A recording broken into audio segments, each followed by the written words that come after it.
जाति मूल रूप से वो ब्राह्मण जाति है जिनका काम आदिकाल में यज्ञ में पशु बलि देना होता था। आदिकाल में यज्ञ में बकरे की बलि दी जाती थी। संस्कृत में इनके लिए खटिक शब्द का प्रयोग किया गया है। मध्यकाल में जब क्रूर इस्लामी आक्रांताओं ने हिंदू मंदिरों पर हमला किया तो सबसे पहले खटिक जाति के ब्राह्मणों ने ही उनका प्रतिकार किया।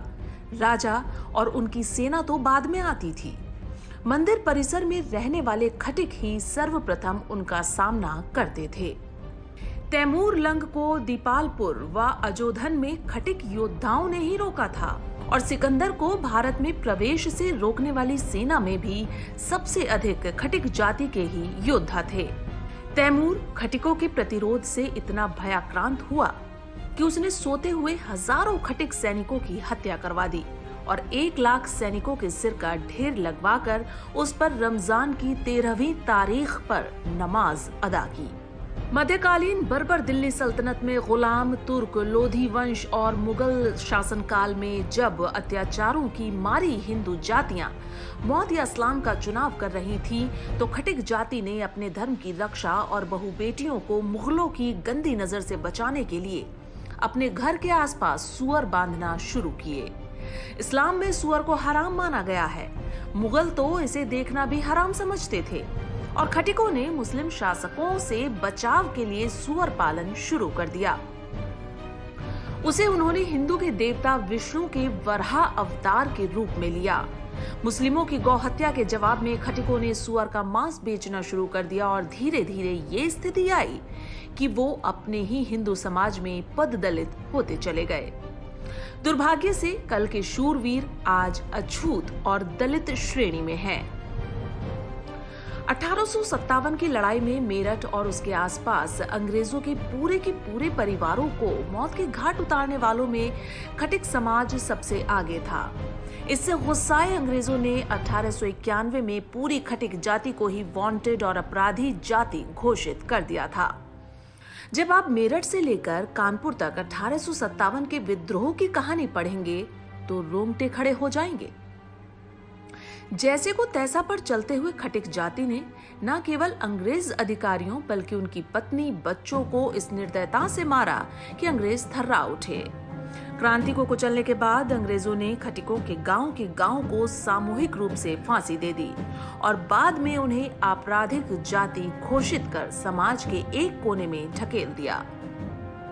स्वतंत्रता से पूर्व जब मोहम्मद अली जिन्ना ने डायरेक्ट एक्शन की घोषणा की थी तो मुस्लिमों ने कोलकाता शहर में हिंदुओं का नरसंहार शुरू किया, लेकिन 1-2 दिन में ही पासा पलट गया और खटिक जाति ने मुस्लिमों का इतना भयंकर नरसंहार किया कि बंगाल के मुस्लिम लीग के मंत्री ने सार्वजनिक रूप से कहा कि हमसे भूल हो गई।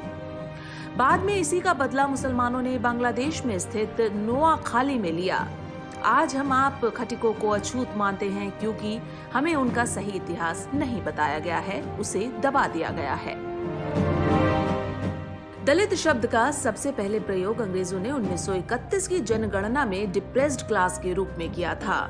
उसे ही बाबा साहेब अम्बेडकर ने अछूत के स्थान पर दलित शब्द में तब्दील कर दिया। इससे पूर्व पूरे भारतीय इतिहास व साहित्य में दलित शब्द का उल्लेख कहीं नहीं मिलता है। मुस्लिमों के डर से अपना धर्म नहीं छोड़ने वाले, हिंसा और सुअर पालन के जरिए इस्लामी आक्रांताओं का कठोर प्रतिकार करने वाली एक शूरवीर खटिक जाति को आज दलित वर्ग में रखकर अछूत की तरह व्यवहार किया जाता है। भारत में 1000 ईस्वी में केवल 1% अछूत जातियां थी, लेकिन मुगल वंश की समाप्ति होते होते इनकी संख्या 14% हो गई। आखिर कैसे? सबसे अधिक खटिक अनुसूचित जाति के लोग आज के उत्तर प्रदेश, बिहार, बंगाल, मध्य भारत में हैं, जहां मुगलों के शासन का सीधा हस्तक्षेप था और जहां सबसे अधिक धर्मांतरण हुआ। आज सबसे अधिक मुस्लिम आबादी भी इन्हीं प्रदेशों में है जो धर्मांतरित हो गए थे। डॉक्टर सुब्रमण्यम स्वामी लिखते हैं, अनुसूचित जातियां उन्हीं बहादुर ब्राह्मण व क्षत्रियों के वंशज हैं जिन्होंने जाति से बाहर होना स्वीकार किया, लेकिन मुगलों के जबरन धर्म परिवर्तन को स्वीकार नहीं किया। आज के हिंदू समाज को उनका शुक्रगुजार होना चाहिए, उन्हें कोटिशः प्रणाम करना चाहिए, क्योंकि उन लोगों ने हिंदू धर्म के भगवा ध्वज को कभी झुकने नहीं दिया, भले ही स्वयं अपमान व दमन झेला। प्रोफेसर शेरिंग ने भी अपनी पुस्तक हिंदू कास्ट एंड ट्राइब्स में स्पष्ट रूप से लिखा है कि भारत के तथाकथित निम्न जाति के लोग कोई और नहीं बल्कि ब्राह्मण और क्षत्रिय ही हैं। स्टेनले राइस ने अपनी पुस्तक Hindu customs and their origins में भी यही लिखा है कि अछूत माने जाने वाली जातियों में प्रायः वो बहादुर जातियां भी हैं जो मुगलों से हारी तथा उन्हें अपमानित करने के लिए मुसलमानों ने अपने मनमाने काम करवाए थे। यदि आज सनातन धर्म बचा हुआ है तो अपने इन्हीं अनुसूचित जाति के भाइयों के कारण, जिन्होंने नीच कर्म करना तो स्वीकार किया लेकिन इस्लाम को नहीं अपनाया।